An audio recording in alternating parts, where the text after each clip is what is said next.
हम सीख रहे हैं कुछ नई वोकैबुलरी। अब बारी है वर्ड नंबर 151 की। मिलकर इसे पढ़ते हैं। डिटैच्ड मीनिंग सेपरेट और डिस्कनेक्ट, यानी अलग हो जाना या अलहदगी इख्तियार कर लेना। जुमले में इस्तेमाल देखते हैं। He obeyed his father and detached himself from the group of boys who used to bully other boys। यानी उसने अपने वालिद का कहना माना और खुद को उस लड़कों के ग्रोह से अलग कर लिया जो कि दूसरे लड़कों को डराते धमकाते थे। देखते हैं word number 152। whims meaning a sudden desire और चेंज ऑफ माइंड।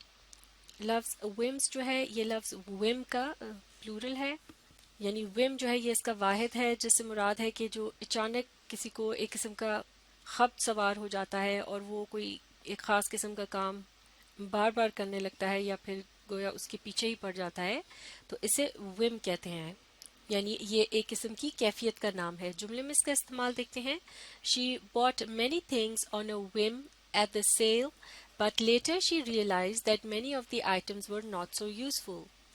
यानी उसने अपने खब्त में सेल में से बहुत सी चीज़ें खरीद लीं, लेकिन बाद में उसे ये एहसास हुआ कि उनमें से बहुत सी चीज़ें जो थीं वो इतने काम की नहीं थी।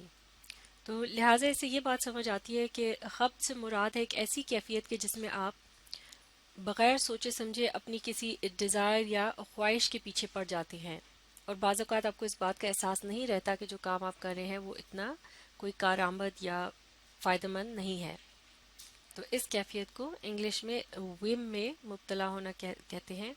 इसी लफ्ज़ को अगर प्लूरल के तौर पर इस्तेमाल करना हो, यानी जमा के तौर पर इस्तेमाल करना हो जुमले में, तो इसी जुमले को इस तरह से तब्दील किया जा सकता है कि her whims led her to buy many items that were not so useful।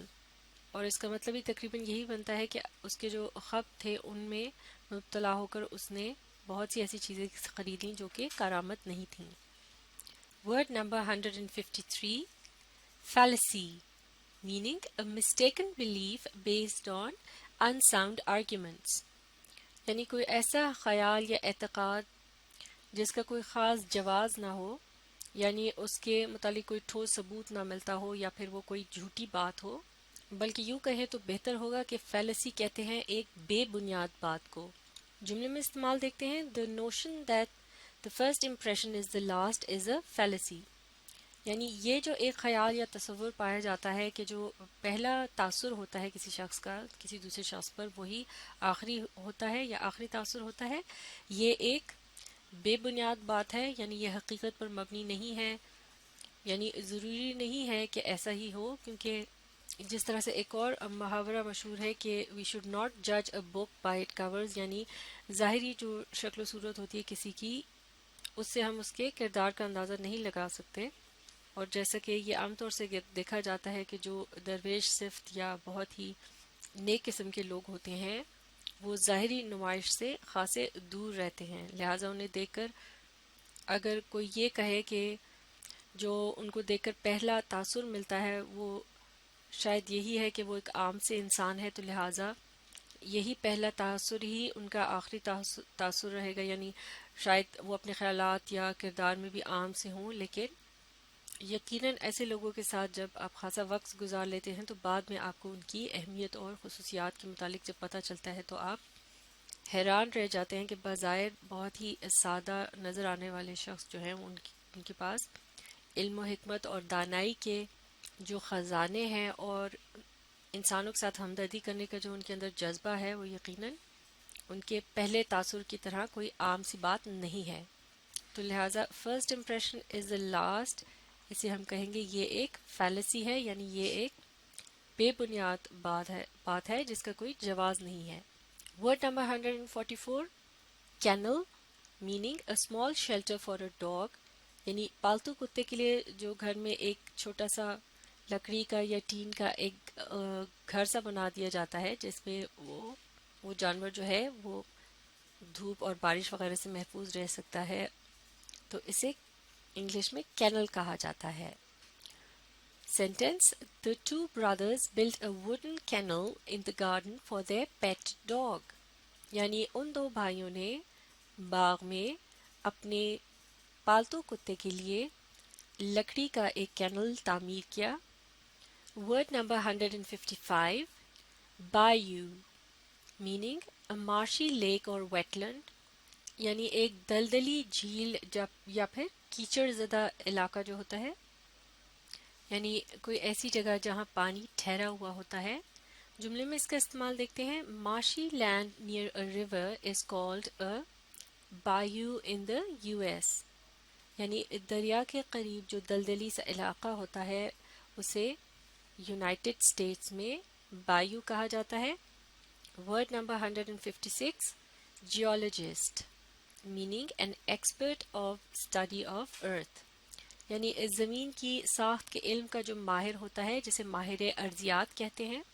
यानी माहिर अर्जियात जो है वो उन चीज़ों को स्टडी करते हैं जैसे कि ज़मीन जिन ठोस या माया मादों से मिलकर बनी है उनके मुतालिक वो स्टडी करते हैं. इसके अलावा किस तरह से मुख्तलिफ मादे जो हैं ये मुख्तलिफ शक्लें इख्तियार करते हैं और ख़ुद ज़मीन के बनने के जो मुख्तलिफ मराहिल हैं इन उलूम के भी वो माहिर होते हैं. जुमले में लफ्ज़ जियोलॉजिस्ट का इस्तेमाल देखते हैं. Geologists have predicted the discovery of some more oil and gas reserves in Balochistan, यानी माहिर अर्जियात ने बलूचिस्तान में कुछ और तेल और गैस के ज़खायर के दरियाफ्त होने की पेशनगोई की है. Word number 157, procure, meaning obtain something with care or effort, यानी बड़ी एहतियात या कोशिशों के बाद किसी चीज़ को हासिल कर लेना. Sentence: They procured their freedom after a long struggle, यानी उन्होंने बड़ी लंबी जदोजहद के बाद अपनी आज़ादी को हासिल किया. Word number 158, sundry, meaning of various kinds or several, यानी बहुत सी मुख्तलिफ इक़साम की चीज़ें होना या बेशुमार होना तादाद में किसी चीज़ का, उसे sundry कहते हैं. जुमले में इस्तेमाल देखते हैं. The table was covered with sundry delicacies for a great feast, यानी एक दावत के लिए या एक बहुत बड़ी या ज़बरदस्त दावत के लिए मेज़ जो है वो मुख्तलिफ अनवा व अक़साम के नफीस पकवानों से भरा हुआ था. यानी एक बहुत बड़ी दावत के लिए मेज़ पर मुख्तलिफ किस्म के लजीज खाने जो हैं उन्हें सजाया गया था. Word number 159, reach. इस लफ्ज़ में लेटर W जो है ये साइलेंट है, यानी इसे लिखा जाता है लेकिन इस लफ्ज़ में इसकी आवाज़ का इस्तेमाल नहीं होता. तो ये है रेच, मीनिंग एन अनफॉर्चुनेट और अनहैप्पी पर्सन, यानी कोई बदनसीब या अफसरदा शख्स जिसके लिए बेचारा का लफ्ज़ भी इस्तेमाल किया जाता है. जुमले में इस्तेमाल देखते हैं. The poor wretches had no place to live in after their houses were demolished by the floods, यानी बेचारे गरीबों के पास कोई जगह नहीं थी रहने के लिए सैलाब से उनके घर तबाह हो जाने के बाद. Word number 160, doily, meaning a small mat made of lace or paper with a lace pattern put on a plate under cakes or other sweet food, यानी डॉयली कहते हैं एक छोटे से मैट को जो कि लेस और कागज़ से मिलकर बना होता है और जिस पर लेस का पैटर्न बना होता है. यानी ये किसी बारीक कपड़े का मैट भी हो सकता है जिसके गिर्द लेस लगी हो, या फिर ये कागज़ का भी हो सकता है जिस पर लेस का सिर्फ एक तरह से जिस तरह से छपाई की गई होती है, लेस का पैटर्न सा बना है, निशान सा नज़र आता है, यानी खूबसूरती के लिए उसे इस तरह से बनाया जाता है. और इसका इस्तेमाल किस तरह से किया जाता है. It is put on a plate और अंडर केक्स और अदर स्वीट फूड, यानी इसे किसी भी प्लेट में रखा जाता है. जब भी कोई चीज़ पेश करनी हो उसे फिर उसके ऊपर रखा जाता है, जैसे कि केक्स हो गई या और भी कोई मीठी चीज़ हो गई जैसे पेस्ट्रियाँ वगैरह, तो उन्हें फिर इसमें पेश किया जाता है. तो ये कागज़ नुमा मैट सा जो होता है इसे डॉयली कहते हैं.